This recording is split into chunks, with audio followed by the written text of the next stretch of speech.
Hello students, welcome to the another lecture of your classification of element and periodicity in properties. So last class हम आपका nomenclature पढ़ रहे थे, तो I think आप सबने ये practice किया होगा जो भी हम nomenclature पढ़ रहे हैं, right? And one more thing I will tell you that why we are running this much of syllabus very quickly is because we have to complete the target, and you also, once again.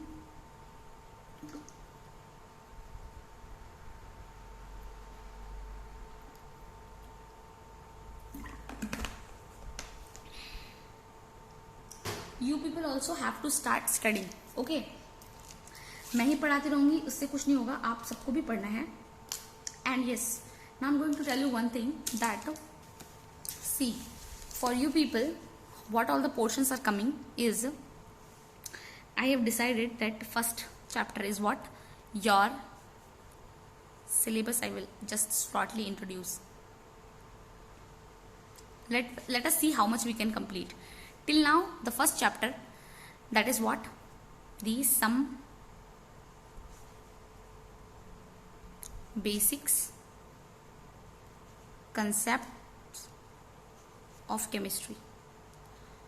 तो इसमें जितना भी मैंने पढ़ाया है उसको आप पढ़ लें, वही आपके पोर्शन में इंक्लूडेड है, ठीक है? Some basic concept of chemistry. Now second one, ठीक है? जितना भी मैंने पढ़ाया, आपको जो भी पढ़ाया, मोलैरिटी, मोलिलिटी, जो कुछ भी पढ़ाया, जो भी मेन टॉपिक्स था, ठीक है? One second, today will discuss something because yes we are not in the class, so day to day life example we can not discuss. Now I am going to discuss this syllabus for your, yes, we will discuss it here, right? We can discuss once again. Okay, yes. So I'll tell you the syllabus, what I have decided. I will complete syllabus, okay? So the very first chapter is what? Your some basic concepts of chemistry. तो इसमें मैंने आपको जितना पढ़ाया है वो बहुत sufficient है, मोर देन इनफ है. बट भी आपके जो एग्जामिनेशन पॉइंट ऑफ व्यू में कुछ ज़्यादा भी पढ़ा दिया है, बट अभी आप क्या फोकस करो, आप अपनी एनसीईआरटी बुक पे फोकस करो एकदम, ठीक है? आप इसको खोलो स्टार्टिंग से, आपका जो भी टॉपिक्स है. इंपॉर्टेंस ऑफ केमिस्ट्री इतना इंपॉर्टेंट नहीं है, ठीक है? देन नेचर ऑफ मैटर, ये भी इतना इंपॉर्टेंट नहीं है. ये आप पर, और properties of matter and there measurement, ये सारी चीज़ें बचपन से पढ़ रखी हो. Yes, uncertainty in measurement, this is important, ये पढ़ लेना, इससे क्वेश्चन आता है, मल्टीपल चॉइस क्वेश्चन तो आते ही आता है. Then laws of chemical combination, ये इस बार आपके सिलेबस में नहीं है. लॉज ऑफ केमिकल कॉम्बिनेशन, मैं आपको बता दूं, लॉ ऑफ केमिकल कॉम्बिनेशन इस बार सिलेबस से हटा दिया है. अनसर्टेनिटी पर भी देख लेना, क्योंकि इसमें सबसे जो काउंटिंग वो आता है ना आपका, rounding off, what to say, what we are calling that least count, significant figure. Yes, significant figure, ये देख लेना, इससे क्वेश्चन आते हैं और शायद आपके एग्जाम में भी आ जाएंगे, बोर्ड एग्जाम्स में भी. तो ये सिग्निफिकेंट फिगर रहेगा. केमिकल कॉम्बिनेशन ये नहीं है. डाल्टन एटॉमिक थ्योरी भी हटा दिया गया है, ठीक है? बट भी आप एक बार देख लेना, आपको थोड़ा आइडिया होना चाहिए, एक बार रीड मार लेना. Atomic and molecular masses, this also has been removed, but you should know, right? Mole concept and molecular mass, percentage composition, stoichiometry and stoichiometric calculations, ये आपको याद रखना है, ठीक है? एंड ये जो क्या है आपका इंपॉर्टेंस ऑफ केमिस्ट्री, ये सब थोड़े बहुत बेसिक्स जो आपको आने चाहिए. तो हम आपका सबसे पहले आपको क्या बता रहे थे, हम आपको बता रहे थे आपका जो बेसिक कॉन्सेप्ट है, आप इसको चैप्टर को जब ओपन करोगे तो एक एक करके इसमें देखते जाओ कि आपको क्या क्या पढ़ना है. एक बार रीड लगा लो सब कुछ, ठीक है? मैं आपको बस आइडिया बता रही हूँ आपको कैसे पढ़ना है, क्योंकि अभी आप 11th में आपके लिए थोड़ा नया हो सकता है कैसे पढ़ना है. एक बार आप रीड कर लो एनसीईआरटी, खुद से पढ़ना बहुत जरूरी है एनसीईआरटी, ठीक है? इसमें आपको खुद पता चलेगा, आपको खुद मन करेगा पेंसिल लेके कुछ कुछ अंडरलाइन करने का, ठीक है? खुद से पढ़ लो, एक बार रीड लगा लो. देन जो मेन चीज आपको पढ़नी है, यहाँ से एक्चुअली केमिस्ट्री स्टार्ट होती है, ठीक है? जो आगे का है वो सब आपने पढ़ रखा होगा. बट हाँ, one more thing you have to think that, मैं आपको सिग्निफिकेंट फिगर लास्ट में पढ़ाया, बट आपकी बुक में पहले दे रखा है. बट अगर आपने अच्छे से पढ़ा था पीरियोडिक टेस्ट चेक पॉइंट्स के लिए, ठीक है, तो आप आराम से कर लोगे. तो इसमें 2-3 चीज आपको अच्छे से, हमने क्या क्या पढ़ा, सिग्निफिकेंट फिगर याद रखो,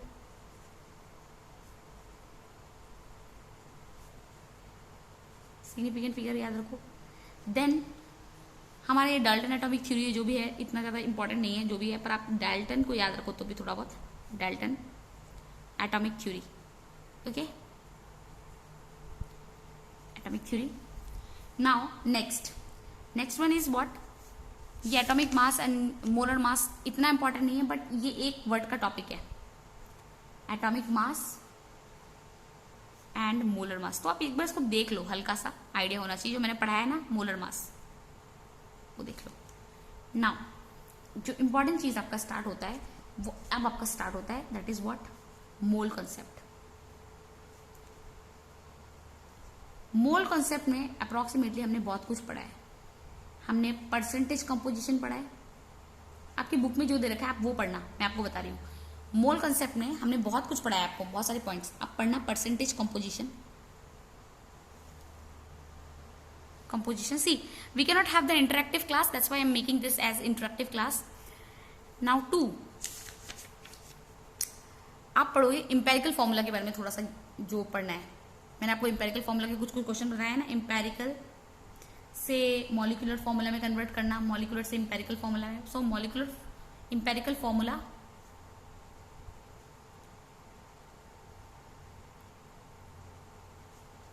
फॉर मॉलिक्यूलर फॉर्मूला, आधा होता है ना, डिवाइड कर देना 2 से, जितना लीस्ट रेशियो में कर सके वही तो होता है, राइट, इंपेरिकल फॉर्मूला। नाउ दूसरी चीज आपको क्या पढ़नी है, स्टोकियोमेट्रिक, ये भी मैंने आपको पढ़ा रखा है।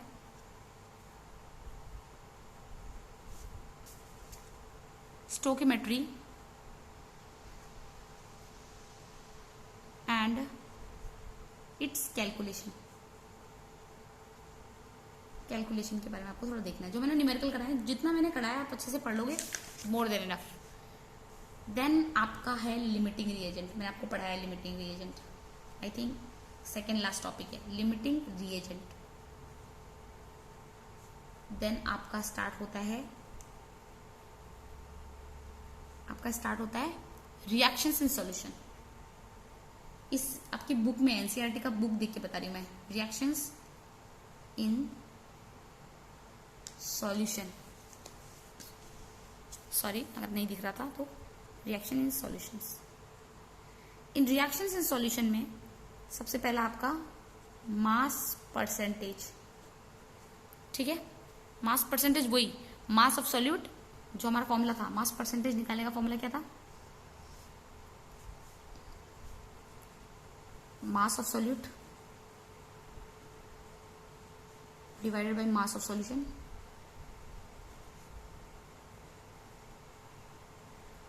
Multiply 100, right. नंबर बी आपका था वॉल्यूम बाय वॉल्यूम, राइट। नहीं, आपकी बुक में मैंने आपको वॉल्यूम बाय वॉल्यूम सब कुछ पढ़ा दिया जो आपको 12th में जाके काम आ जाएगा, बट अगर आप बुक खोल के देखोगे एनसीईआरटी, उसमें आपका मास परसेंटेज है। दूसरा है आपका मोल फ्रैक्शन, क्या है आपका,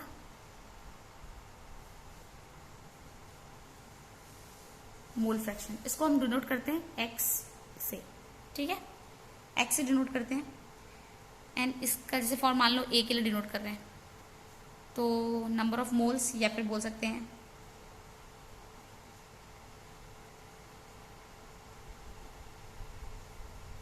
अगर सॉल्यूशन दे रखा है आपको a प्लस बी का सॉल्यूशन है, तो number of moles of A, number of moles of a plus number of moles of B. ये फॉर्मूला मैंने शॉर्ट में बता दिया आपको, ठीक है। मोल फ्रैक्शन ऐसे नहीं तो निकालते हैं मोल फ्रैक्शन, इसको डिनोट किससे करते हैं, इसको डिनोट करते हैं एन ए, इसको N A plus N B, right, अगर आपको याद होगा तो। नाउ तीसरी चीज जो उसमें दे रखी है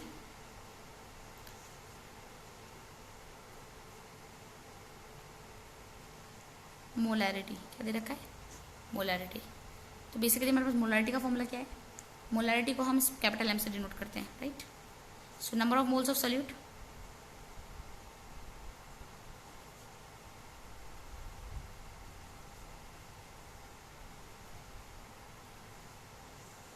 divided by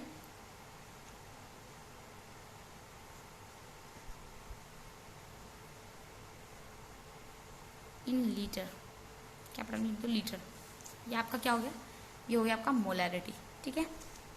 now next one, D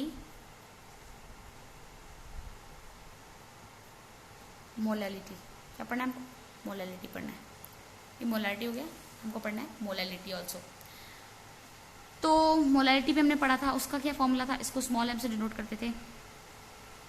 ये भी सेम, सॉल्यूट डिवाइडेड बाय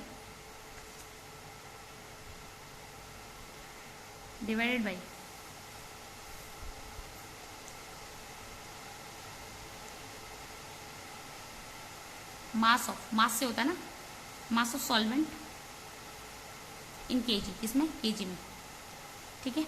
इसका यूनिट क्या होता है? मोल्स, और ये लीटर ऊपर चलेगा तो लीटर इनवर्स। इसका यूनिट होता है मोल केजी इनवर्स, राइट। ये यूनिट होते हैं, ये होता है यूनिट, ये होता है यूनिट, ओके, ये होता है unit, okay. So I think अभी ये चीज़ क्लियर हुई होगी आपको अच्छे से।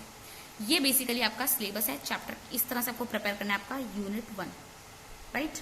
आपको आइडिया मिल गया। देखो हम लाइव इंट्रैक्शन नहीं कर पा रहे हैं एंड रिवीजन भी इतने अच्छे से नहीं हो पा रहा है, but I make sure exam से पहले मैं आपका एक क्लास लूँ जिसमें मैं आपको बेसिक फिर से रिवीजन करा पाऊँ, ठीक है, चीज़ों का।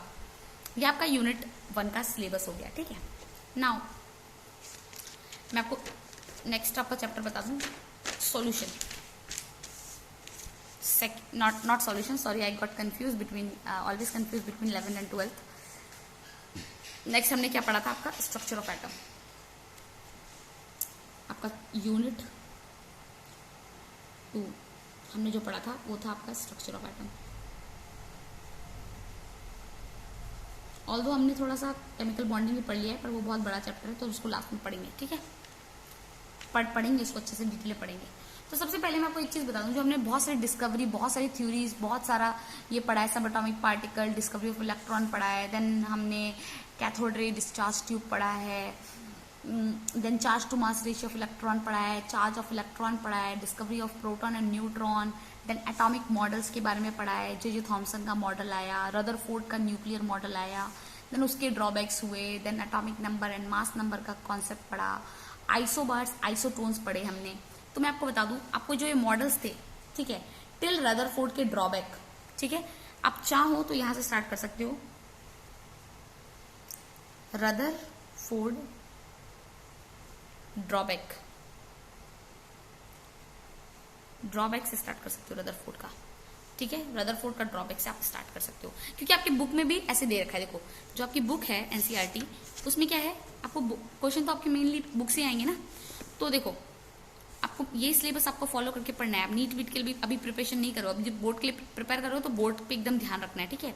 जब नीट की बात करेंगे तो हम नीट के लिए भी डिस्कस करेंगे अभी तो आप लोग 11th में ही हो। तो स्ट्रक्चर ऑफ एटम है, तो इसमें आपका ये सब है, भले मैंने आपको सब कुछ अच्छे डिटेल में पढ़ा दिया है, बट आपकी जो अभी का जो सिलेबस है उसमें से ये सब पार्ट निकाल दिए, सब atomic particle, discovery of electron, proton, ये सारी चीज़ निकाल दी है, charge to mass ratio, discovery, ये सब।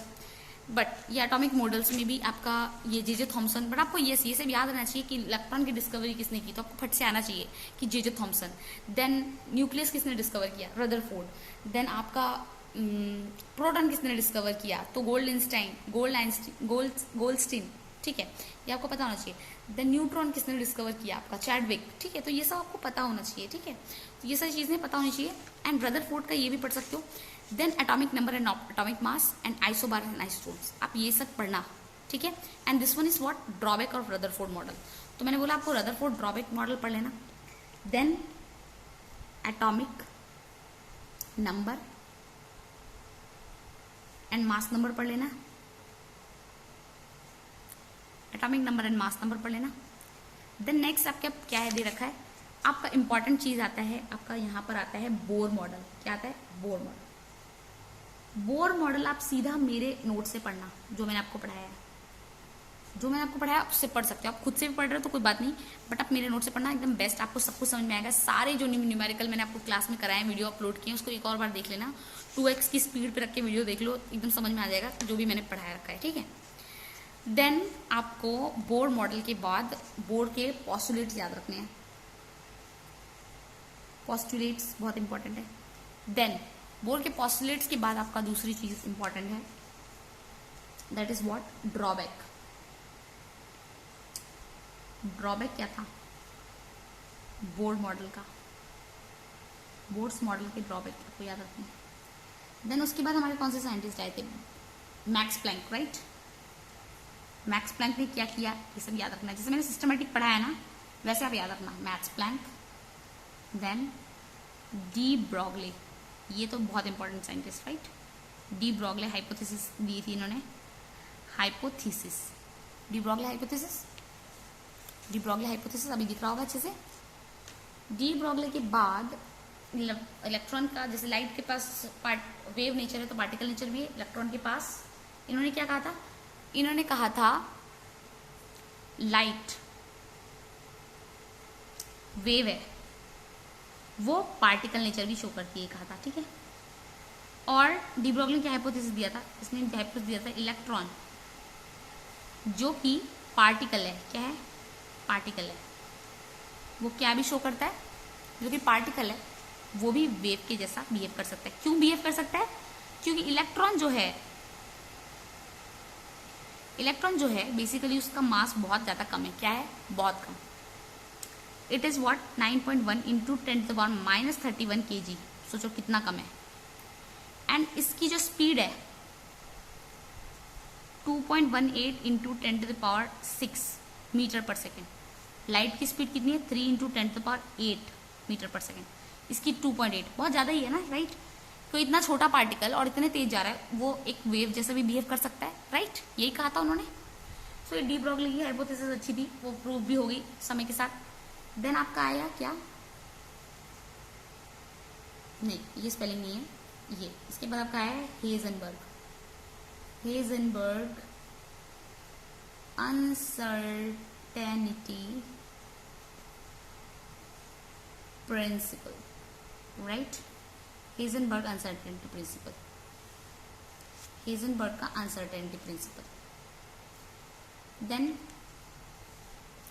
उसके बाद हमारा आया, हमने इसकी इक्वेशन पढ़ी हेजनबर्ग की, दैट इज पोजीशन और मोमेंटम जो है वो साथ में डिनोट नहीं कर सकते, वेलोसिटी नहीं पार्टिकल का बता सकते, उसके लिए मैंने आपको एक जोक भी समझाया था। उसके बाद आपका क्या आया, मेन क्वांटम मैकेनिकल मॉडल आ गया आपका।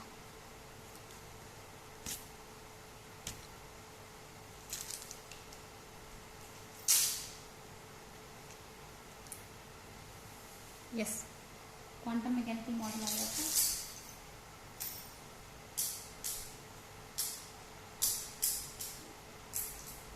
One minute student, yes, quantum mechanical model आ गया आपका। And this, yes, quantum mechanical model के बारे में हमने श्रोडिंगर की इक्वेशन देखी,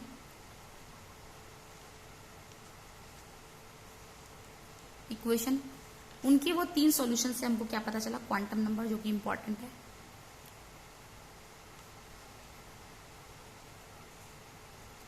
देन क्वांटम नंबर में हमने क्या क्या पढ़ा, 4 क्वांटम नंबर पढ़ लिए, प्रिंसिपल, ये आपस में इंटर रिलेटेड थे, इसमें इतना कोई ज्यादा डिस्कशन नहीं हुआ आपका। Principal quantum number, then azimuthal या एंगुलर मोमेंटम,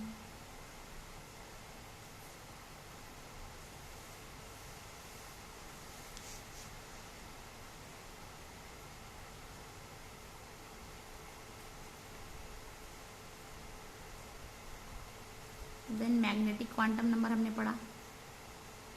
तो ये सब बहुत इंपॉर्टेंट ही था, ये सब आपको आना चाहिए।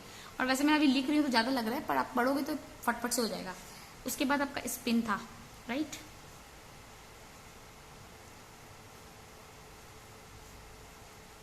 स्पिन क्वांटम नंबर, इतनी चीज पढ़ने के बाद हमारे प्रिंसिपल स्टार्ट हुए थे, क्या प्रिंसिपल्स, डिफरेंट प्रिंसिपल स्टार्ट हुए थे। सबसे पहला प्रिंसिपल हमने जो पढ़ा वो था पॉलिस का, एक्सक्लूजन प्रिंसिपल था उनका।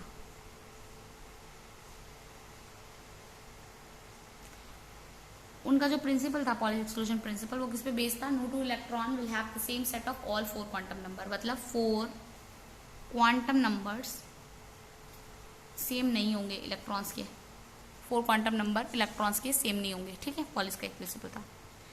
नेक्स्ट पढ़ा हमने अबाउ,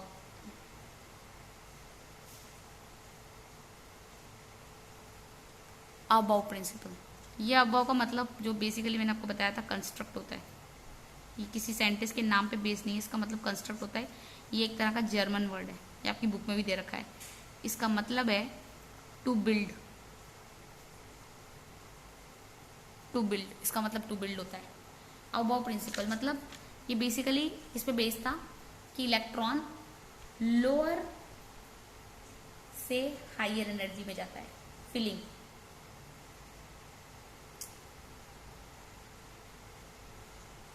में जाता है, ठीक है। सो लोअर से हायर एनर्जी में जाता है एंड इलेक्ट्रॉन बहुत देर तक अनपेयर्ड रहना चाहता है, अनपेयर्ड रहना चाहता है, ठीक है। Now third one is what we have study. Aufbau के बाद हमारा कौन सा प्रिंसिपल आया, that is Hund's rule of maximum multiplicity. क्या,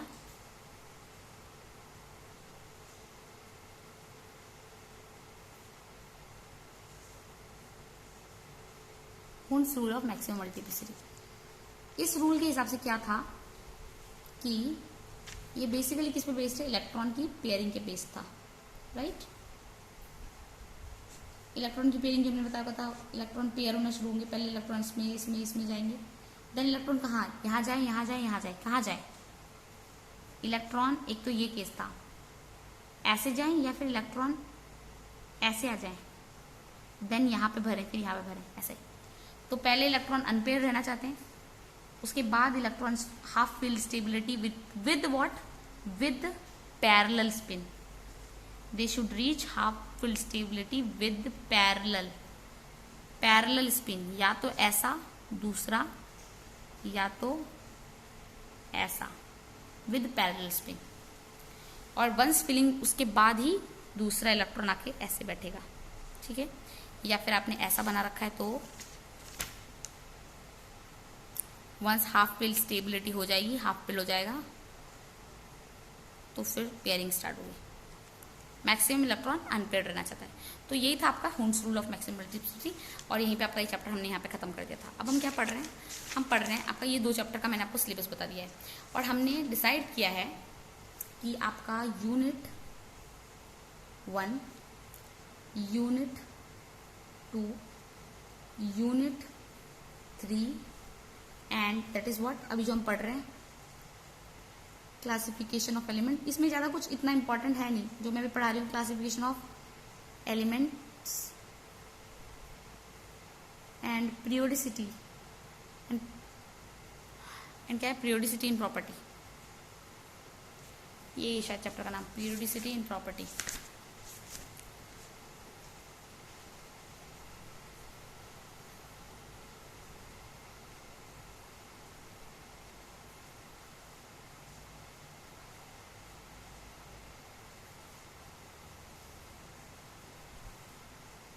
प्रॉपर्टीज। अब क्या आपका यूनिट 4, यूनिट 4 जो मैंने डिसाइड किया है वो आपका केमिकल बॉन्डिंग नहीं है, वो मैंने सोचा है स्टेट्स ऑफ मैटर। ये बहुत इंटरेस्टिंग, बहुत इजी चैप्टर है। तो will try to finish these 4 chapters after, और उसके बाद हमारे और भी कुछ चैप्टर बच जाएंगे, दैट इज व्हाट आपका केमिकल बॉन्डिंग। जैसे हम यहाँ पे इंडेक्स देख सकते हैं,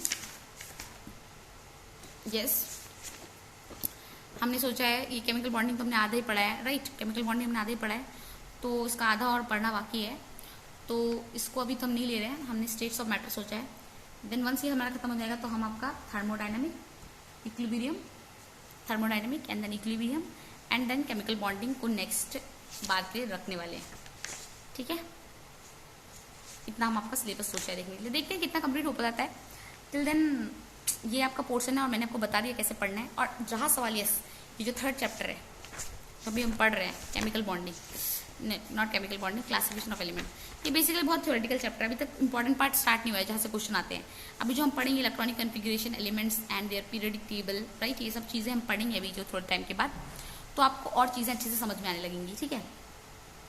एंड इलेक्ट्रॉनिक कन्फिग्रेशन अभी थोड़ा बहुत हल्का फुल्का है, उसके बाद एक एक करके एस ब्लॉक एलिमेंट का क्या इलेक्ट्रॉनिक कन्फिग्रेशन होता है, पी ब्लॉक का क्या होता है, डी ब्लॉक का क्या होता है, एफ ब्लॉक का क्या होता है, ये सब हम पढ़ेंगे डिटेल में। एंड देन हम पीरियोडिक ट्रेंड्स पढ़ेंगे, जो कि सबसे इंपॉर्टेंट चीज़ है कि मेल्टिंग पॉइंट, बॉइलिंग पॉइंट और भी other physical properties, covalent radius, metal non metals, trends in physical chemical properties, सब पढ़ेंगे। ये सब इंपॉर्टेंट पार्ट्स स्टार्ट होगा जो हमको पढ़ना है, ठीक है। टिल दिन आप लोग पढ़ाई करते रहिए, मैं देखती हूँ कितनी जल्दी हम इस पोर्शन को खत्म कर पाते हैं। Okay students, so today we have discussed some general point because we cannot interact on daily basis, so this is also important. Someday we'll have somewhat of interaction among us and आपको भी कोई idea मिल जाए। And yes, if you have any doubt, do write in the Google Classroom app, जो भी हमने आपका official app है आपका, उसमें आप पूछ सकते हैं। लेक्चर के नीचे आप डाउट पूछ सकते हैं, if you have any kind of doubt. And if you want me to make video on any topic, आपको चाहिए, आपको कोई डाउट हो रहा है, कोई न्यूमेरिकल समझ में नहीं आ रहा है, just ask me in the comment section कि आप मैडम इस पे वीडियो बना दीजिए, then I will make that. Okay, so till then आप लोग पढ़ाई करते रहिए। Thank you student, that's all for today's class.